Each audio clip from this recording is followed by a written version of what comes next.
Beserta kamu yang dirahmati Allah Subhanahu wa taala. Di sore ini kita akan melanjutkan pembahasan dari kitab Al-Jami' fi Ahkam wa Adabi Sibyan, di mana kita masih berada pada pasal yang kelima dan masih membahas putar pada bagian as-sunnah bidzalik, yaitu sunnah yang berlaku atau yang ada atau yang berkaitan di dalam perkara tersebut, dimana pada pasal kelima ini, pada bagian pertama sunnah dalam perkara tersebut ini, di dalam kitab ini cukup banyak ya disampaikan di situ asar-asar dari salaf, dalil, demikian pula asar-asar dari salaf. Dan tentu begitu banyaknya penukilan itu mengisyaratkan bahwa memang perkara ini menjadi perkara yang sangat dipentingkan untuk orang tua memperhatikan agar supaya anaknya itu dididik untuk hafal Al-Quran. Dan memang mendidik anak dengan hafal Al-Quran itu mengumpulkan banyak sisi ya.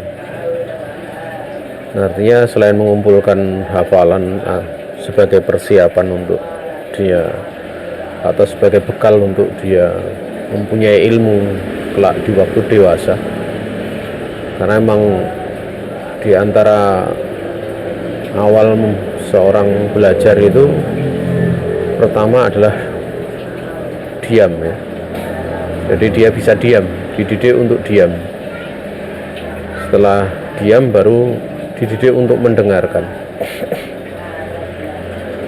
Setelah dididik mendengarkan baru dia dididik untuk menghafal.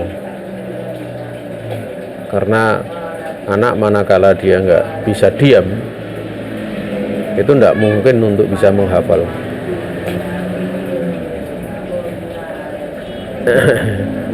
Demikian pula nggak bisa untuk mendengar.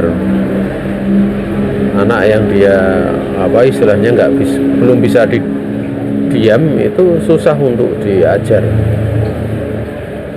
Tidak bisa mendengar apalagi menghafal, karena memang ilmu itu seperti itu. Makanya kalau ada murid yang dia pendiam, dia sudah bisa diam dan mau memperhatikan, itu termasuk dari awal bagus bekal di dalam dia belajar. Nah, dan kalau kita lihat kebanyakan anak-anak yang pinter itu punya sifat demikian.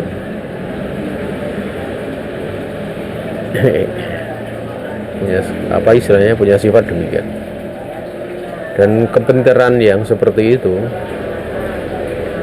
yang akan menghasilkan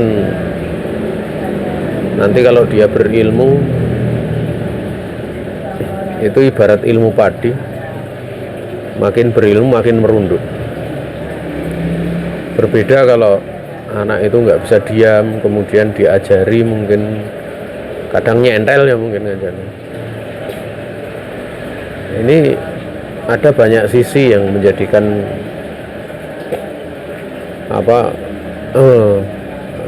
pada ilmu itu nanti ada sesuatu yang kadang pinter tapi sedikit mungkin tarofuk, merasa tinggi. Pinter tapi kadang bentuknya nakal, sehingga di dalam sebagian pandangan manusia itu kalau anak nakal berarti pinter. Ini cara pandang yang tidak benar seperti itu. Ya. Memang kenakalan itu bentuk kreativitas, artinya karena aktifnya gitu loh. Tapi Islam enggak. nggak mendidik dengan cara seperti itu. Caranya nggak seperti itu. Wallahu ta'ala alam. Jadi untuk bisa anak itu dia diam kemudian mau mendengar itu butuh kemampuan seorang pendidik. Butuh kemampuan seorang pendidik. Baru setelah itu dia menghafal. Ya. Nah, itu penting waktu kecil dididik.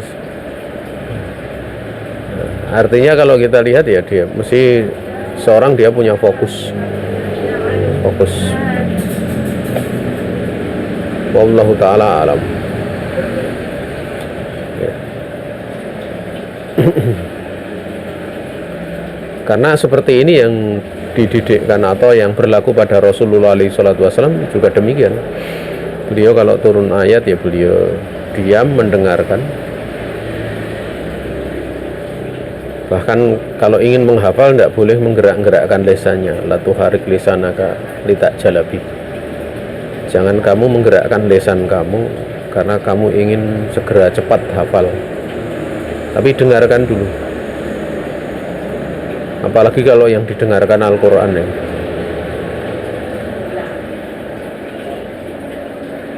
Allah Subhanahu wa ta'ala menyebutkan wa idza quri'a 'alaikumul Qur'an fastami'ulah wa ansitu la'alakum turhamun.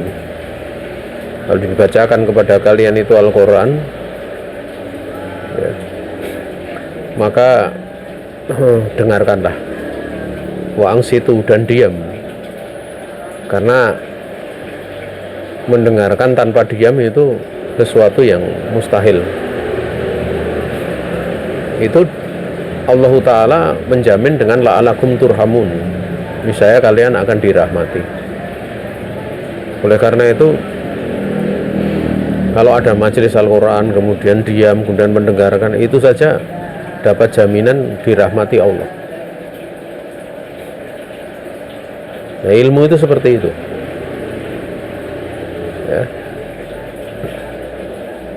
Artinya kalau seorang dia dibacakan kepadanya Al-Quran kemudian dia nggak mau diam, nggak mau mendengar, yaitu dia tidak akan mendapatkan rahmat Allah Subhanahu wa ta'ala.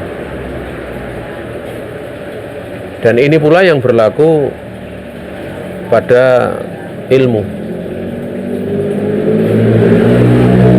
Makanya mempelajari ilmu itu ya seorang dia butuh memperhatikan ya, butuh memperhatikan.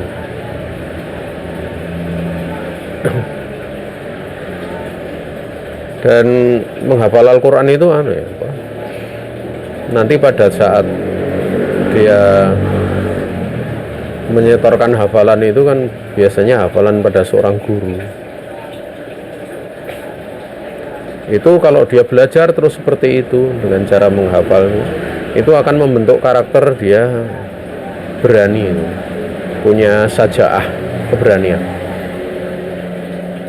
Makanya praktek di karangan para ulama itu kalau pas tasmi itu memang dipersaksikan orang banyak. Dipersaksikan orang banyak. Ya. Tentunya orang banyak yang dimaksud adalah orang para ahli dan para tokoh itu. Ya, seperti itu. Makanya di penghafal Al-Quran itu kadang ditasmi oleh guru-gurunya, santri-santri lain itu kan diletakkan di tempat yang tinggi, kemudian yang lain mendengarkan. Itu butuh mental itu.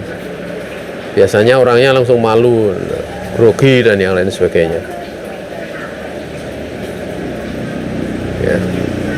Entah itu Al-Quran ataupun hadis ya. Bahkan kalau di Saudi itu kalau pas sebuah lembaga atau sekolah itu ingin menampakkan ya murid terbaiknya, itu anak kecil itu hafal hadis yang sangat banyak itu Dia didudukkan di tempat tinggi, kemudian di bawah itu ada para ulama duduk. Demikian pula para pembesar negeri. Seperti raja, gubernur, seperti itu. Dan ditanya nanti anak itu. Ditanya dengan berbagai macam pertanyaan, kalau itu hadis ya. Suruh neruskan dan yang lain sebagainya. Dan caranya bertanya itu cepat ya, jawabnya juga cepat itu. Anak kecil didudukkan di depan para pembesar. Sehingga mentalnya benar-benar terdidik gitu. Ya. Makanya kalau di majelis ulama kita ya, itu kalau pas ada tanya jawab itu, tes itu disuruh yang menjawab suruh berdiri di tengah banyak manusia. Di ribuan santri suruh berdiri. Kemudian ditanya. Terkadang kalau di sebuah lembaga nanti dihadirkan seluruh jajaran guru. Juga orang-orang yang ngurusi di situ kemudian dites. Itu dalam banyak ilmu, tidak cuma Al-Qur'an ya, tapi juga ilmu hadis, ilmu bahasa Arab gitu. Seperti itu. Kadang kalau bahasa Arab itu sampai pakai syair-syair itu ya. Dan memang seperti itu. Ya. Dan itu butuh mental ya, butuh mental. Ya. Nah, itu perlu kesiapan ya. Kesiapan. Ini butuh seorang yang ahli dalam masalah tersebut. Ya. Ahli itu. Makanya tradisi-tradisi seperti itu adalah tradisi yang bagus, yang sudah jarang dilakukan gitu. Dulu ada satu TK ya, TK itu kayak cuma kayak TK kayak TPA gitu loh. Pelajarannya dari jam 2 sampai jam setengah 5. Tapi setiap hari. Jadi TPA itu dia khusus, TPA khusus. Dan memang pengajarnya orang-orang punya kompetensi gitu. Ada hafidhohnya, ada juga di dalam ilmu tajwid mereka adalah membaca Al-Quran dengan mujawad gitu. Artinya dia mujawid, mentajwidkannya dengan bagus. Nah, memang masuk itu dengan kriteria-kriteria yang dipersyaratkan gitu loh, tidak sembarang pengajar gitu loh. Ya hasilnya dalam waktu 2 tahun waktu itu ada anak yang punya hafalan lumayan bagus, lumayan banyak, dan jadi hafalannya sebenarnya itu persiapan untuk tahfidz gitu loh. Jadi TK persiapan tahfidz.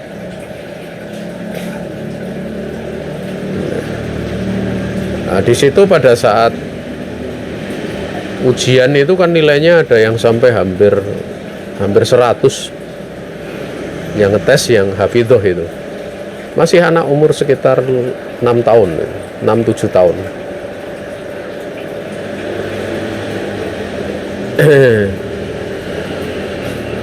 Waktu itu pihak sekolah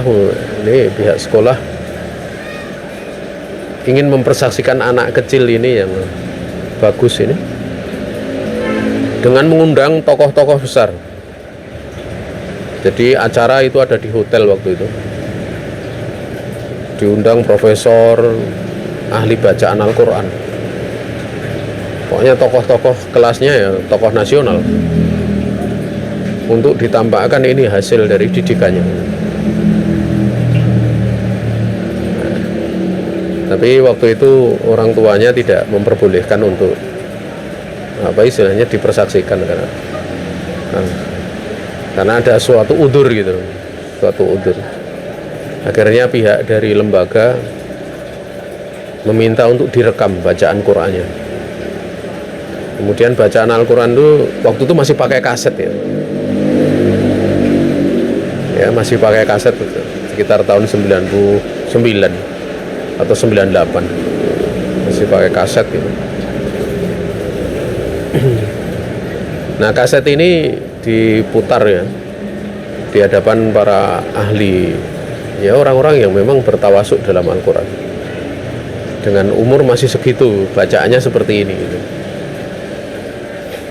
Ya, jadi memang mempersaksikan seperti itu termasuk dari tradisi dulu di zaman Nabi juga seperti itu ya.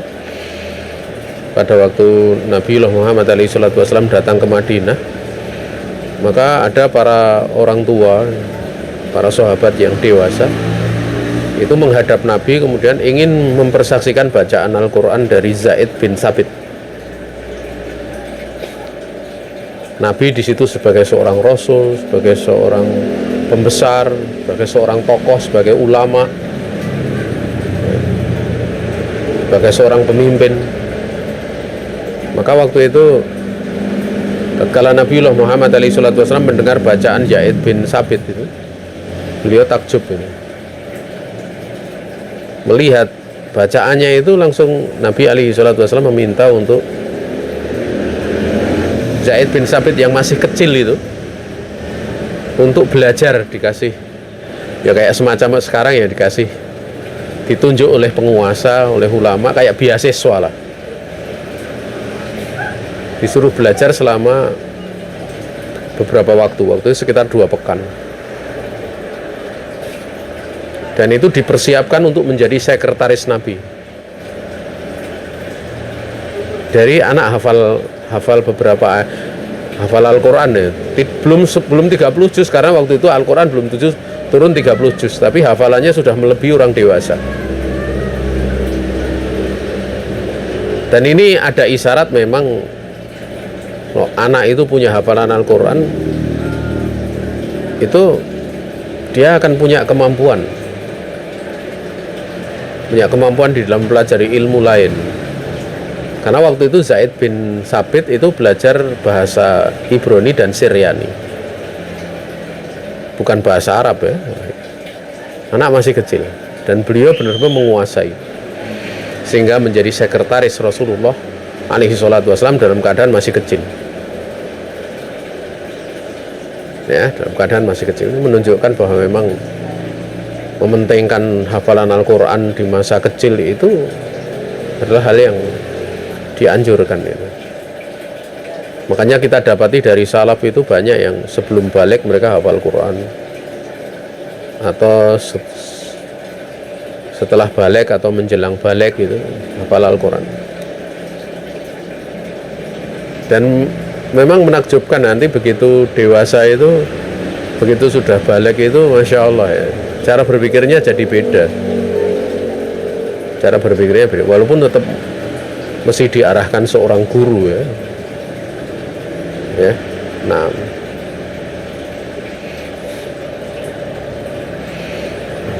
di sini kita sunnah fidzalik ini tetap akan kami baca banyak, karena ini supaya kita punya arahan gitu. Kita punya arahan. An Ibnu Abbasin radhiyallahu ta'ala anhuma annahu qala kana Rasulullah alaihi salatu wasallam yu'allimuna tasyahhuda kama yu'allimuna syurah minal Quran. Rawahu Muslim. Ibnu Abbas radhiyallahu ta'ala anhuma beliau berkata, kebiasaan Rasulullah alaihi salatu wasallam mengajari kami tasyahud sebagaimana beliau mengajarkan kepada kami satu surah dari Al-Quran. Ini dijadikan sesuatu yang digunakan untuk mempermisalkan adalah mengajarkan satu surat dalam Al-Quran untuk pelajaran tasyahud. Makanya mengajari anak tasyahud itu ditalqin seperti baca Al-Quran itu. Ya. Dalam bab pesolatan itu ada yang ditalqin, penting ditalqin, itu adalah Al-Fatihah. Dan setelah itu adalah tasyahud. Ya. Naam. Sehingga dulu kalau kita belajar waktu masih kecil ya, Saya masih ingat dulu dari guru saya waktu belajar membaca Al-Quran itu dari Ad-Duha, dari Al-Fatihah, Ad-Duha sampai Anas itu beliau setelah mengajarkan itu mentalkin tasyahud, ya, mentalkin tasyahud. Jadi digabungkan, ya.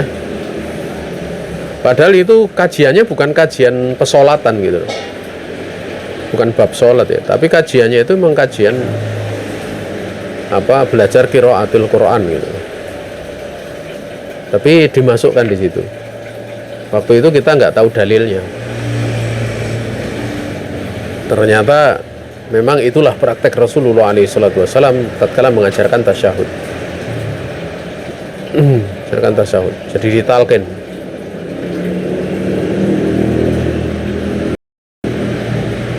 Wallahu ta'ala alam. Kemudian an Ubay bin Ka'ab radhiyallahu ta'ala anhu qala laqiya Rasulullah alaihi salatu wasallam Jibril. Faqala ya Jibril ini bu'ithu ila ummatin umiyyin minhum al-ajuz wa syaikhul kabir wal gulamu wal jariyatu wa rajulul ladzi lam yaqra kitaban qattun. Qala ya Muhammad innal Qur'an unzila ala sab'ati ahrufin. Rawahu Ahmad wa Tirmidzi wa qala hadisun hasanun sahih. Dari Ubay bin Ka'ab. Ubay bin Ka'ab ini salah satu ahli Qur'annya sahabat ya. Dia yang ditunjuk oleh Umar bin Khattab radhiyallahu ta'ala anhu untuk menjadi imam salat tarawih pada saat beliau mengumpulkan manusia untuk salat tarawih dengan satu imam, dikumpulkan dalam satu masjid. Beliau ini berkata Rasulullah SAW menemui Jibril. Kemudian Nabi bersabda, ya Jibril, sungguhnya aku ini diutus kepada umat yang umi, tidak bisa baca, tidak bisa tulis. Sebagian dari mereka itu al-ajuz, lemah. Sebagian dari mereka ada yang tua renta. Ada pula yang gulam, yang anak-anak menginjak balik atau di sekitar umur balik. Itu asal dari gulam, tapi gulam itu biasanya dimanakan adalah untuk pelayan atau budak laki-laki, dan juga jariyah, ya ini perempuan. Bisa pula dimanakan anak laki-laki dan anak perempuan. Dan juga umatku itu ada yang orang-orang yang tidak bisa membaca tulisan sama sekali. Maka Jibril mengatakan, wahai Muhammad alaihi salatu wassalam, sungguhnya Al-Quran itu diturunkan dengan 7 huruf, 7 bacaan, ya, 7 bacaan. Makanya ada yang namanya qiraatus sab'ah, bacaan yang 7. Nah ini nanti bacaan dengan lesan ini, dengan lesan ini. Makanya ada jalur periwayatan di dalam bacaan. Nah ini untuk masuk pada penguasaan ilmu qiraah yang 7 ini, ya syaratnya dia hafal Quran dulu. Ya. Makanya di dalam mengambil ilmu bacaan itu ya berjenjang ya. Berjenjang. Naam. Dan memang menjalurkan bacaan Al-Quran itu anak-anak untuk menguasai atau menghafal itu memang kalau dilihat dari sisi dunia itu orang tua kadang ada istilah kurang menjanjikan gitu. Maksudnya kurang menjanjikan kan beda kalau nanti belajar jadi ini uangnya banyak gitu. Sementara kalau bacaan Al-Quran orang misalnya hafid atau hafidhah itu kan ya biasa-biasa kehidupannya.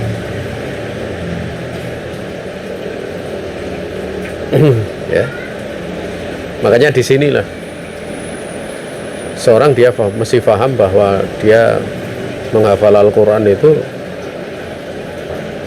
adalah dia menghafal kalamnya Allah. Itu kemuliaan. Dan memang hal-hal seperti itu enggak lebih ditekankan untuk ibadah kepada Allah, bukan untuk mencari uang. Walaupun boleh seorang dia mengajar Al-Quran dengan digaji, tapi kalau dari tinjauan gajinya itu enggak akan ada hafid Quran kok gajinya tinggi, itu enggak ada rumusnya.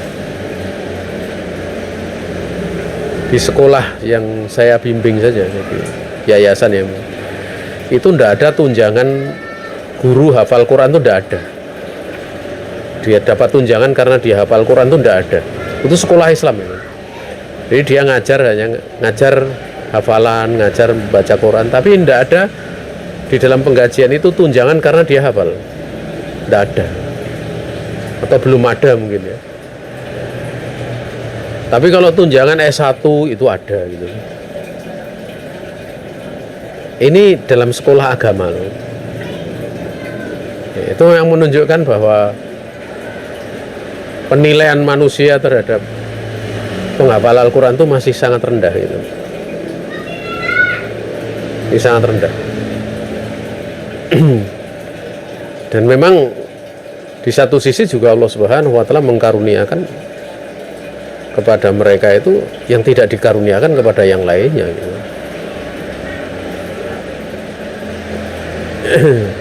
Ya rata-rata yang pernah saya lihat itu ya kehidupannya sederhana-sederhana. Penghafal hafidh-hafidhah itu kehidupannya sederhana-sederhana. Ya.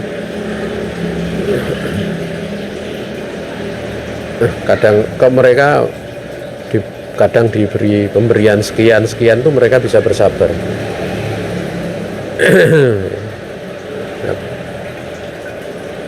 Wallahu ta'ala alam. Makanya terkadang dulu beberapa murid itu tidak mau masuk di dalam ranah itu gitu, untuk kuat ke sana, karena tahu nanti ibaratnya untuk hal dunia itu banyak ngempetnya itu istilahnya. Maksudnya banyak bersabarnya, banyak bersabar. Tapi sebenarnya kalau seorang dia sabar menempuh jalan itu, itulah kemuliaan yang sangat agung, kemuliaan yang sangat tinggi ya. Di dunia dia mengajarkan ilmu yang paling tinggi kedudukannya. Makanya Nabiullah alaihi salatu wasallam bersabda, khairukum man ta'alamal Quran wa 'allamah. Sebaik-baik kalian itu orang yang mempelajari Al-Quran dan mengajarkannya. Dimutlakan oleh Nabi alaihi salatu wasallam. Karena memang ilmu Al-Quran itu adalah termasuk asraful ulum, semulia-mulia ilmu. Karena Al-Quran itu tauhid, mentauhidkan Allah Subhanahu wa taala. Karena Al-Quran itu sifatullah, sifat Allah berbicara, kalam. Artinya kalau seorang dia menghafal kalamnya Allah Subhanahu wa taala, dia menjaga sifat Allah Subhanahu wa taala, itu sifatul kalam. Dia mentauhidkan Allah Subhanahu wa taala.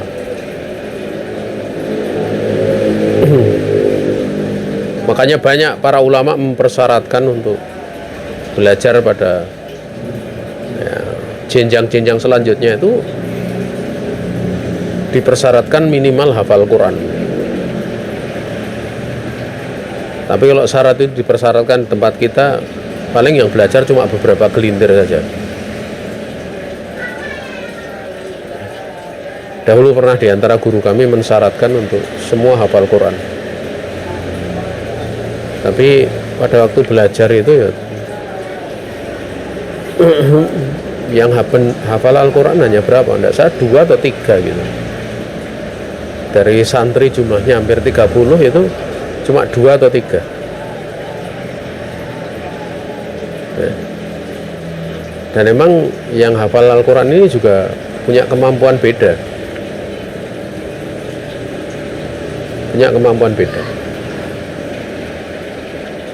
wallahu ta'ala alam.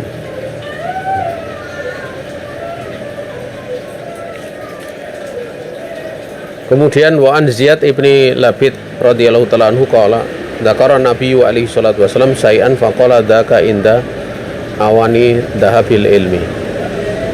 Qultu ya Rasulullah wa kaifa yadhabul ilmu wa nahnu naqra'ul qur'ana wa nuqri'uhu abna'ana wa yuqri'uhu abna'una abna'ahum ila yaumil qiyamah. Qala sakilatka ummuka Ziyad in kuntu la araka min afqahi rajulin fil Madinah awalaysa hadhil yahud wa nasara yaqra'una at-taurah wal injil la ya'maluna bi syai'in minha fihima. Dari Ziyad bin Labid radhiyallahu ta'ala anhu, dia berkata, Nabi alaihi salatu wasallam waktu itu sedang menyebut sesuatu tentang satu perkara kejadian-kejadian dan semisalnya. Kemudian beliau mengatakan yang seperti itu akan terjadi pada saat ilmu mulai hilang. Ilmu hilang. Kejadian itu akan terjadi di saat ilmu hilang. Perginya ilmu. Maka Ziyad bin Labid pun langsung mengembalikan kepada induk ilmu, yaitu Al-Quran. Ya Rasulullah, bagaimana ilmu bisa pergi? Kan kami membaca Al-Quran. Kami baca Al-Quran, di situ ada dapat ilmu yang banyak. Dan kami juga membacakan Al-Quran kepada anak-anak kami. Anak-anak kami, mereka kelak juga akan membacakan Al-Quran kepada anak-anak mereka sampai hari kiamat gitu. Itu akan terjadi. Maka Rasulullah SAW kemudian beliau bersabda, celaka kamu, ibumu kehilangan kamu. Ini ungkapan dalam bahasa Arab. Ibumu kehilangan kamu, Ziyad.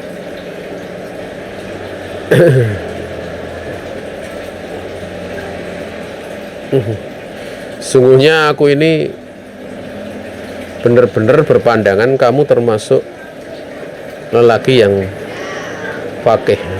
Kamu termasuk lelaki paling fakih di kota Madinah. Jadi Nabi alaihi salatu wasallam itu sampai takjub, kok sampai Ziyad punya pandangan seperti itu, padahal beliau itu seorang termasuk lelaki yang lebih fakih di kota Madinah. Kemudian Nabi alaihi salatu wasallam bersabda, bukankah ini orang-orang Yahudi, orang Nasrani, mereka juga membaca Taurat, mereka juga membaca Injil, namun mereka itu tidak mengetahui sedikit pun dari apa-apa yang ada dalam Taurat dan Injil. Sampai-sampai mereka mendengar Uzair anak Allah, sampai-sampai mereka mendengar Isa anak Allah. Mereka menerima, bahkan punya pemahaman seperti itu. Jadi dari cerita Labid ini ya, Ziyad bin Labid ini, dari kisah dari Ziyad bin Labid kepada Nabi ini ada isyarat bahwa mempelajari Al-Quran dengan sekedar membaca sampai pada tahapan menghafal itu tidak cukup. Kenapa ya? Inilah yang sering kita katakan ya. Kalau setelah hafal Al-Quran kemudian anaknya belajar ilmu kedokteran, karena fakultas kedokteran ini itu dan yang lain sebagainya, otomatis kan dia nggak akan mempelajari Al-Quran, kandungan di dalamnya itu seperti apa, ilmu akidah, ilmu fikih dan yang lain sebagainya. Nah kalau nanti yang belajar itu ternyata adalah yang memasuki wilayah dakwah orang-orang yang tidak hafal Al-Quran. Karena yang hafal Al-Quran jadi dokter, jadi insinyur, jadi ini kan sebenarnya sudah jalurnya nggak nyambung. Tapi itu ya bagus karena penghargaan orang pada, kan ilmu kedokteran kan termasuk ilmu yang prestis lah. Makanya kalau uang gedungnya itu tidak ada yang mengalahkan fakultas kedokteran. Rata-rata yang sampai ratusan juta. Dan biayanya di dalamnya juga tidak sedikit. Itu memang bentuk penghargaan gitu. Tapi dalam sisi lain kadang tadi seperti disinggung. Karena sebenarnya orang untuk menjadi dokter itu tidak perlu seorang hafal Quran. Tapi kalau orang mau belajar agama, ya menjadi kelaziman dia mempelajari Al-Quran.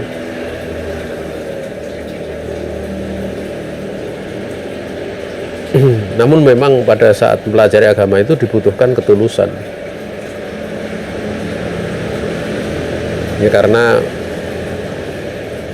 ilmu agama itu tidak menjanjikan dari sisi dunia gitu. Karena memang bukan untuk diperjualbelikan. Dan juga dari satu sisi memang penghargaan manusia kurang dalam masalah itu. Ya. Nah, sampai-sampai ada salah satu alumni dari Madinah ya. Dia dokter, dia S1, S2, S3-nya di Madinah. Ya kehidupannya sederhana. Kadang pergi kemana dia naik ontel gitu. Bukan naik motor tapi naik sepeda ontel. Ya.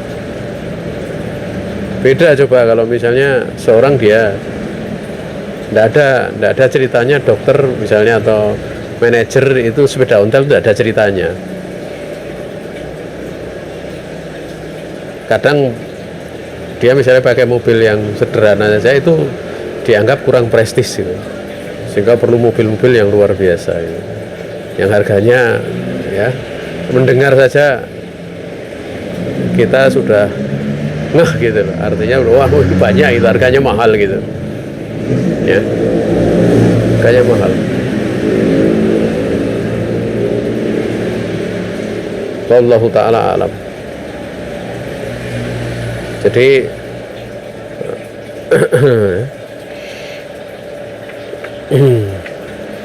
dari kisah apa Ziyad bin Labid ini menunjukkan bahwa menghafal Al-Quran tidak cukup kemudian sampai di situ. Masih ada pelajaran-pelajaran setelahnya yang perlu untuk ditekankan untuk seorang dia belajar.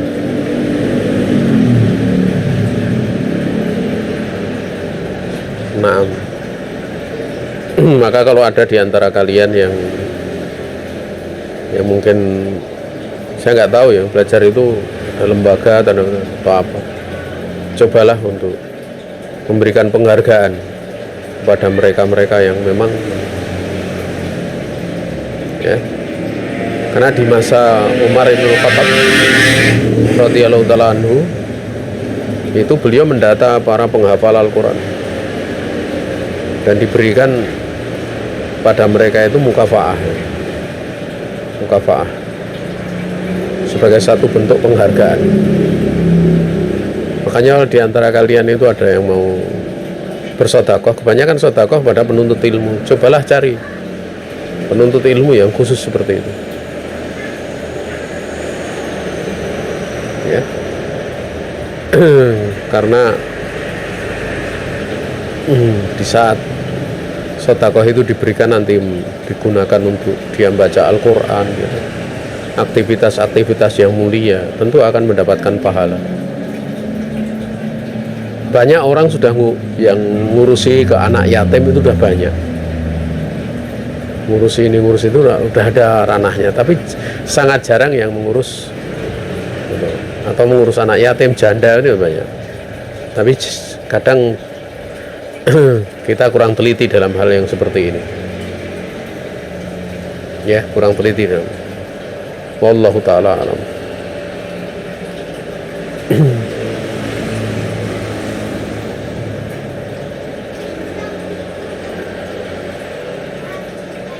Zaid bin Sabit di dalam kitab Al-Mustadrak, beliau mengatakan qadima Rasulullah alaihi salatu wasallam wa ana ibnu ihda asyarata sanatan wa utiya bi ila Rasulillah alaihi salatu wasallam faqalu gulamun minal khajrati qad qara'a sitta asyarata suratan.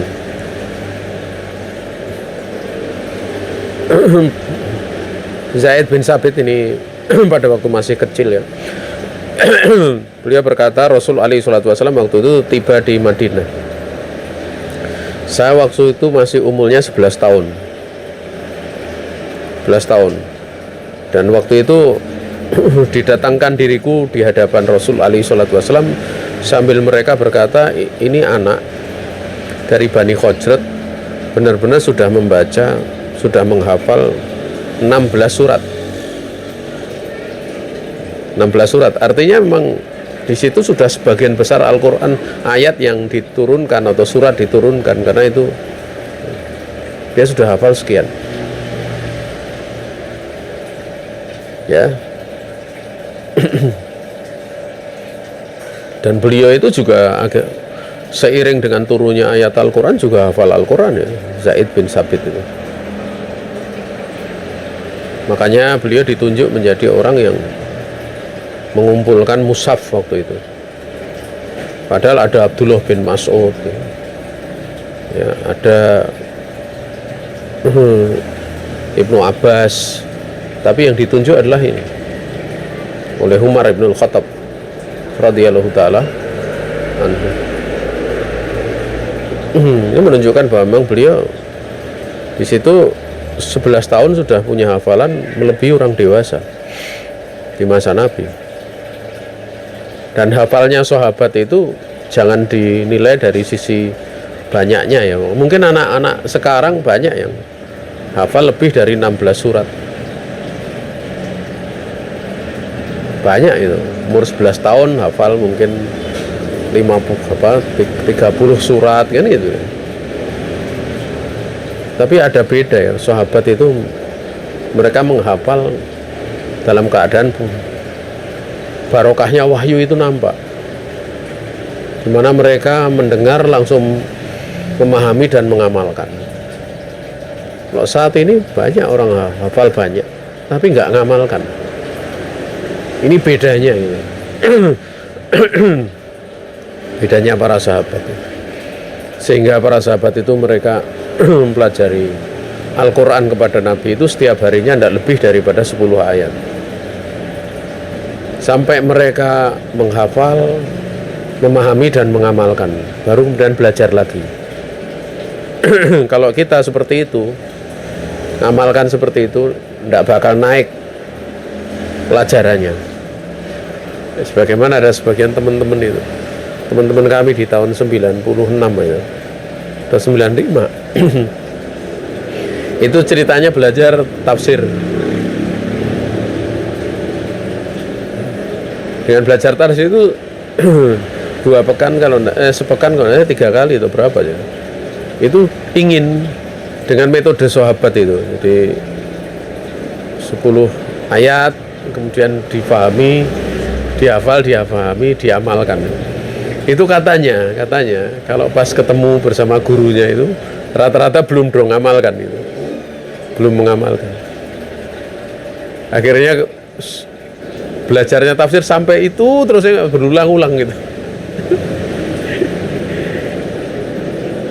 Tidak seperti sahabat. Sahabat itu mereka belajar luar biasa. Dan itu tidak cuma pada sahabat dewasa ya, dapat yang kecil aja seperti Umar bin Abi Salamah. Itu anak tiri Rasulullah SAW dari Ummu Salamah. Itu diajari makan untuk menyebut nama Allah, kemudian makan pakai tangan kanan, kemudian makan yang di dekatnya. Itu dia cerita, sejak saat itu cara makanku seperti itu terus. Sekali dinasihati langsung diamalkan, tidak ditinggalkan. Bahkan kalau kita lihat dari beberapa beberapa sahabat yang lain ya, dia mendengar satu hadis itu dari Nabi tentang sholat sunat rawatib 12 rakaat. Ini ada jaminan akan masuk surga. Itu sahabat yang meriwayatkan hadis itu tidak pernah meninggalkan 12 rakaat itu sampai hadis itu diriwayatkan oleh muridnya kepada tabi'in maksudnya. Dan tabi'in juga muridnya mengamalkan seperti itu. Kemudian pada muridnya diamalkan terus sampai orang-orang yang punya sanad di dalam hadis itu mereka mengamalkan itu sampai akhir hayatnya. Tidak pernah meninggalkan 12 rakaat sehari semalam itu barokah ya dalam belajar itu, masya Allah ya.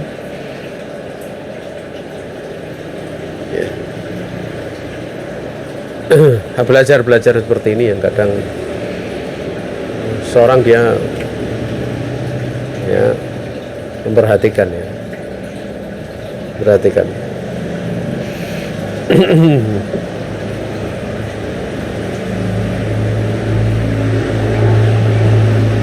Ini saja yang bisa disampaikan di sore ini. Besok masih ada satu pertemuan lagi dari As-Sunnah fi Dzalik, karena ini ada banyak pelajaran yang berharga di dalam subpasal ini. Sengaja memang kami panjangkan ya pembahasan ini karena ada